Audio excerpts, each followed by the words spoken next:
ಅಂಬಾನಿ ನ್ಯೂಸ್ಗೆ ಸ್ವಾಗತ. ಪ್ರತಿದಿನ ನ್ಯೂಸ್ ಅಪ್ಡೇಟ್ಗಾಗಿ ಸಬ್ಸ್ಕ್ರೈಬ್ ಮಾಡಿ.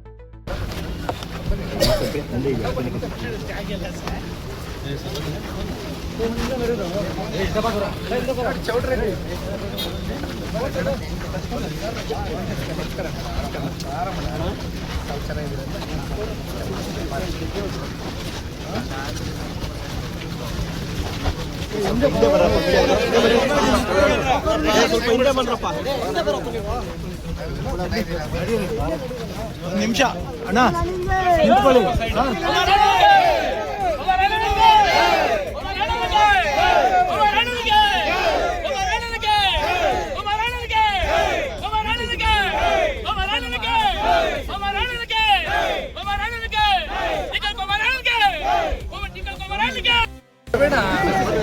ಪರ್ಮಿಷನ್ ಆಗಿದೆಯಲ್ಲ,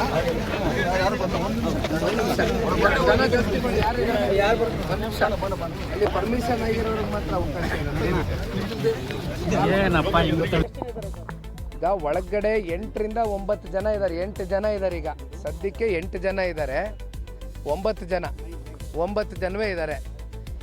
ಇನ್ನು ಹೆಚ್ಚು ಕಮ್ಮಿ 150 ಜನರ ಮೇಲೆ FIR ದಾಖಲಾತಿ ಮಾಡಿದ್ದಾರೆ ಅಂತ ಹೇಳ್ತಾರೆ. ಆದರೆ ಒಂದು ನೀವು ಅರ್ಥ ಮಾಡ್ಕೋಬೇಕಾಗಿರ್ತಕ್ಕಂಥದ್ದು, ಪ್ರಚೋದನಾಕಾರಿಯಾದಂಥ ಹೇಳಿಕೆಗಳು ಕೊಟ್ಟು ಈ ರೀತಿ ಪ್ರಚೋದನೆಯನ್ನು ಮಾಡಿ ಉದ್ದೇಶಪೂರ್ವಕವಾಗಿ ಒಳಗಡೆ ಹಾಕ್ಸಿರ್ತಕ್ಕಂಥ ಆ ವ್ಯಕ್ತಿನ ಇಲ್ಲಿವರೆಗೂ ಕೂಡ ಯಾರು ಕೂಡ ಪ್ರಶ್ನೆ ಮಾಡ್ತಾ ಇಲ್ಲ. FIR ಯಾರ ಮೇಲೆ ದಾಖಲಾಗಬೇಕು ಅಂತಕ್ಕಂಥದ್ದು ಬಹುಶಃ ನಿಮಗೂ ಗೊತ್ತಿದೆ, ನಮಗೂ ಗೊತ್ತಿದೆ. ಆದರೆ ಇವತ್ತು ಸರ್ಕಾರ ಈಗ ಪ್ರಚೋದನೆ ಮಾಡಿದಂಥವ್ರು ಅವರು ಕೆಂಪೇಗೌಡರ ಜಯಂತಿ. ಕೆಂಪೇಗೌಡರು ನಾಡಿನ ಪ್ರಭುಗಳು. ಅವರು ಯಾವತ್ತೂ ಒಂದು ಜಾತಿ ಜನಾಂಗ ಧರ್ಮಕ್ಕೆ ಸೀಮಿತವಾಗಿ ಬದುಕನ್ನು ಕಟ್ಕೊಡ್ಲಿಲ್ಲ. ಬದಲಾಗಿ ಎಲ್ರಿಗೂ ಕೂಡ ಸರ್ವ ಜನಾಂಗದ ನಾಯಕರಾಗಿ ಕೆಂಪೇಗೌಡರು ನಮ್ಮ ಬೆಂಗಳೂರು ನಗರವನ್ನು ಕಟ್ಟಿದಂಥವ್ರು. ಅಂತ ಜಯಂತಿಯ ದಿನದಲ್ಲಿ ಅಲ್ಲಿ ಜಿಲ್ಲಾಡಳಿತ ಸಂಪೂರ್ಣವಾಗಿತ್ತಲ್ಲ, ಇದನ್ನ ಯಾಕೆ ಇಲ್ಲಿವರೆಗೂ ಪ್ರಚೋದನೆ ಮಾಡ್ತಕ್ಕಂಥದ್ದಕ್ಕೆ ಜಿಲ್ಲಾಡಳಿತ ಕಣ್ಮುಚ್ಚಿ ಕೂತಿತ್ತು ಅಂತಕ್ಕಂಥ ಒಂದು ಪ್ರಶ್ನೆಗೆ ಅವ್ರು ಉತ್ತರ ಕೊಡಬೇಕು ಇವತ್ತು. ನೋಡಿ, ನಾನೊಂದು ಮಾತು ಹೇಳ್ತೇನೆ. ಕೆಂಪೇಗೌಡರ ಜಯಂತಿ ಅಂದರೆ ಸರ್ವ ಜನಾಂಗಕ್ಕೂ ಸ್ವಾಗತ ಇರತಕ್ಕಂಥ ಜಯಂತಿ. ಅದು ನಾನೀಗ ತಾನೇ ಮಾತಾಡ್ಬೇಕಾದ್ರೆ ಹೇಳಿದ್ದೀನಿ. ನಾನು ಇಲ್ಲಿ ಯಾವ ವ್ಯಕ್ತಿ ಬಗ್ಗೆನೂ ಮಾತಾಡೋದಕ್ಕೆ ಇಷ್ಟಪಡೋದಿಲ್ಲ. ನಾ ಮಾತಾಡಲ್ಲ, ಯಾವ ಕಾರಣಕ್ಕೂ ಮಾತಾಡಲ್ಲ. ಮಾತನಾಡ್ತಕ್ಕಂಥವ್ರು ಮಾತನಾಡ್ತಾರೆ. ದಯವಿಟ್ಟು ನನಗೆ ಬೇರೆ ಇನ್ನೇನು ವ್ಯಕ್ತಿ ಬಗ್ಗೆ ಕೇಳಬೇಡಿ. ಕಡೆ ಅಮಾಯಕ ಕಾರ್ಯಕರ್ತರನ್ನ ಟಾರ್ಗೆಟ್ ಮಾಡಿ ಯಾರು ಈ ಪ್ರಕರಣದಲ್ಲಿ ಶಾಮೀಲಾಗದೇ ಇರತಕ್ಕಂಥ ವ್ಯಕ್ತಿಗಳು ನಿರಂತರವಾಗಿ ಕ್ಷೇತ್ರದಲ್ಲಿ ನಡೀತಾ ಇರತಕ್ಕಂಥ ಲೋಪದೋಷಗಳ ಬಗ್ಗೆ, ಸರ್ಕಾರದಲ್ಲಿ ಆಗ್ತಾ ಇರತಕ್ಕಂಥ ತಪ್ಪುಗಳ ಬಗ್ಗೆ ಎತ್ತಿಡಿದು ಮಾತನಾಡ್ತಕ್ಕಂಥ ಕೆಲವೊಂದಷ್ಟು ವ್ಯಕ್ತಿಗಳನ್ನ ಟಾರ್ಗೆಟ್ ಮಾಡಿ ಇವತ್ತು ಅವ್ರನ್ನ FIR ಹಾಕಿ ಇವತ್ತು ಸುಮೋಟೋ ಕೇಸ್ ಹಾಕ್ತಕ್ಕಂಥ ದೊಡ್ಡ ಅಪರಾಧ ಇವತ್ತು ಯಾರು ಏನು ಇಲ್ಲಿ ಮಾಡಿಲ್ಲ. ತಮ್ಗಳಿಗೂ ಗೊತ್ತಿದೆಯಣ್ಣ ಮಾಧ್ಯಮದವ್ರಿಗೆ. ಆದರೆ ಇದು ಟಾರ್ಗೆಟ್ ರಾಜಕಾರಣ ನಡೀತಾ ಇದೆ.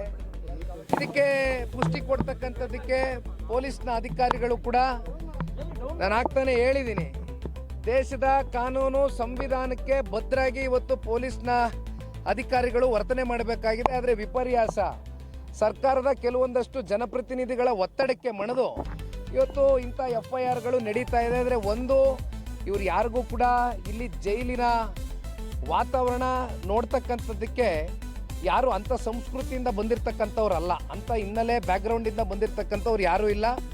ಅವ್ರ ಕಣ್ಣಲ್ಲಿ ಒಂದು ನೋವಿದೆ, ಅವ್ರ ಕಣ್ಣಲ್ಲಿ ಒಂದು ಭಯವೂ ಕೂಡ ಕಾಡ್ತಾ ಇದೆ. ನಾನು ಇಲ್ಲ ಅಂತಕ್ಕಂಥದ್ದು ಹೇಳೋದಕ್ಕೆ ಇಚ್ಛೆ ಪಡೋದಿಲ್ಲ. ಯಾಕೆಂದರೆ ಯಾವುದೇ ಒಬ್ಬ ಒಳ್ಳೆಯ ಬದುಕನ್ನು ಕಟ್ಕೊಂಡಿರ್ತಕ್ಕಂಥ ವ್ಯಕ್ತಿ, ಗೌರವಯುತವಾಗಿ ಜೀವನ ಮಾಡಿರ್ತಕ್ಕಂಥ ಒಬ್ಬ ಸಾಮಾನ್ಯ ಪ್ರಜೆನ ಈ ರೀತಿ ಟಾರ್ಗೆಟ್ ಮಾಡಿ ನೀವು ಒಳಗಡೆ ಆಗ್ತಂಥ ಸಂದರ್ಭದಲ್ಲಿ ಅವನಲ್ಲಿ ಮತ್ತು ಅವರ ಕುಟುಂಬಸ್ಥರ ಮೇಲೆ ಯಾವ ರೀತಿ ಒಂದು ಆಘಾತ ಉಂಟಾಗಿದೆ ಅಂತಕ್ಕಂಥದ್ದು ಅವರಲ್ಲಿ ಒಂದು ಭಾವನೆಯನ್ನು ವ್ಯಕ್ತ ಆಗಿದೆ.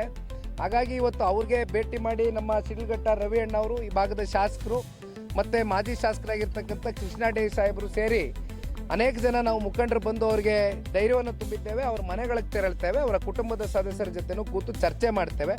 ಒಟ್ಟಾರೆಯಾಗಿ ಅವ್ರ ಧೈರ್ಯ ತುಂಬತಕ್ಕಂಥದ್ದಷ್ಟೇ ಅಲ್ಲ, ಅವ್ರ ಮನೆ ಮಕ್ಕಳನ್ನ ಅತಿ ಶೀಘ್ರದಲ್ಲೇ ವಾಪಸ್ಸು ಅವ್ರಿಗೆ ಮನೆಗೆ ಕರ್ಕೊಂಬರ್ತಕ್ಕಂಥದ್ದಕ್ಕೆ ಎಲ್ಲ ರೀತಿಯಾದಂಥ ಕಾನೂನಿನ ಅಡಿಯಲ್ಲಿ ವ್ಯವಸ್ಥೆ ಇದೆ, ಕೆಲಸ ಮಾಡ್ತೇವೆ.